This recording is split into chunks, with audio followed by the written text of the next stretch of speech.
Bonjour à tous, bienvenue dans TL7 Business en compagnie d'un entrepreneur stéphanois qui réinvente le commerce de proximité. C'est Sébastien Barthélémy qui est avec nous pour nous présenter Terroir, les halles Terroir exactement. Sébastien, bonjour. Bonjour. Bienvenue dans cette émission. Alors, il faut d'abord que nous commencions par l'objet du jour. Nous terminons d'habitude, mais l'objet est imposant. C'est un coq que nous avons à côté de nous. C'est l'emblème de l'entreprise des halles Terroir. Pourquoi un coq?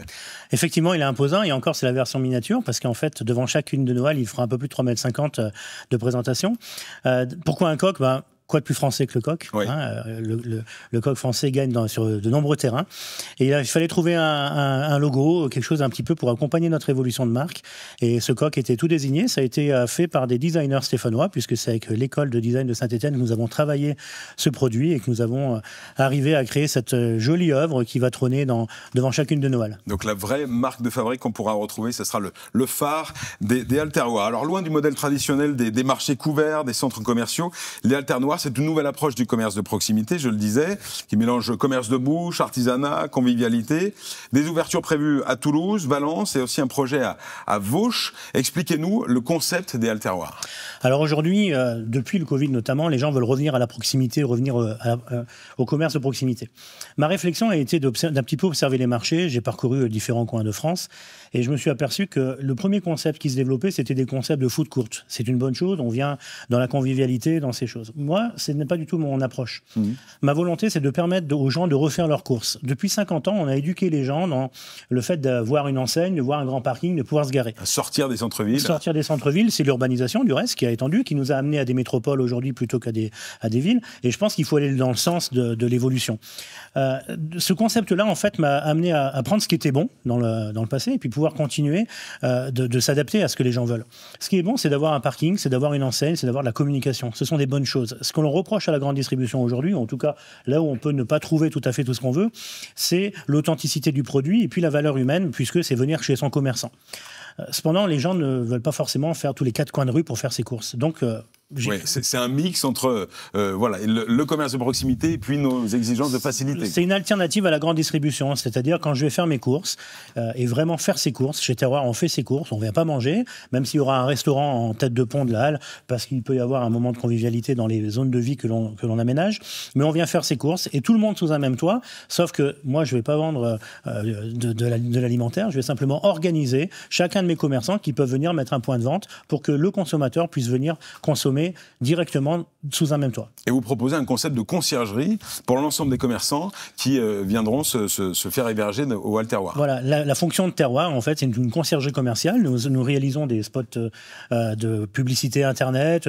Pendant 1 an et demi, j'ai embauché une pâtissière pour faire des gâteaux, pour pouvoir faire des explications un petit peu, pour savoir comment se réapproprier la qualité des produits. Et on va faire toute cette conciergerie commerciale. Donc, ce sont nos locataires, ils sont propriétaires de leur fonds de commerce, ils peuvent exploiter et gérer. Et nous, on est là pour faire tout ce qu'ils ne font pas normalement, c'est-à-dire la communication. Ouais, on mutualise comme ça. On mutualise les charges. Les charges, c'est une vraie question au niveau national, avec beaucoup de halles qui se sont montées, qui explosent parce que les loyers et les charges sont trop chers.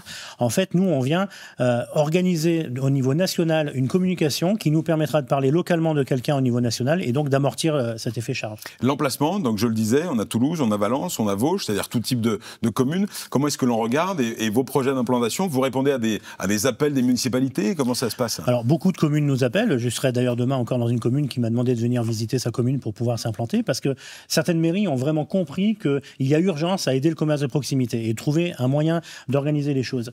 Si aujourd'hui, l'argent ne vient plus dans le centre-ville parce que les clients ne viennent plus, on peut faire venir cet argent simplement avec des points de vente complémentaires qui viennent équiper les commerçants pour pouvoir faire les choses. Donc, les villes sont des villes plutôt secondaires. Je n'ai pas objectif d'être dans Paris, Lyon, Marseille, à l'intramuros, dans l'urbain, mais plutôt les villes périphériques. Vauche, en fait, c'est Saint-Étienne-Nord qui est ciblé et où les gens, à 10 minutes de chacune de mes halles, il y a environ 80 à 120 000 personnes qui sont à 10 minutes en voiture et qui peuvent venir dans ces commerces de proximité. On peut imaginer retrouver des commerces qu'on n'avait plus dans certaines zones. Je pense à des poissonniers, par exemple, des choses comme ça. C'est un très très bon exemple. La poissonnerie a disparu pratiquement de la plupart des villes de France parce que aujourd'hui, un commerce de proximité a beaucoup de mal à fonctionner avec simplement les 2, 3, 4, 5, 10 000 personnes qu'il y a autour de lui. Ça ne fonctionne plus. Donc les poissonneries sont les premières à avoir disparu. La conséquence, c'est qu'aujourd'hui, aujourd'hui, il y a seulement le saumon et le cabillaud, par exemple, qui sont proposés parce que c'est devenu le produit de masse.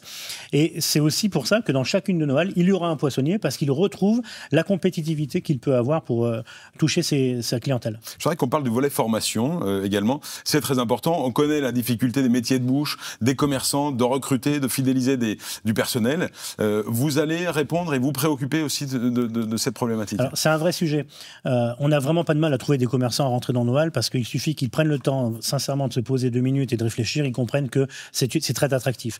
Leur problématique, c'est souvent de ne pas avoir suffisamment de personnel. Le temps de faire une halle, il faut à peu près 1 an pour la construire.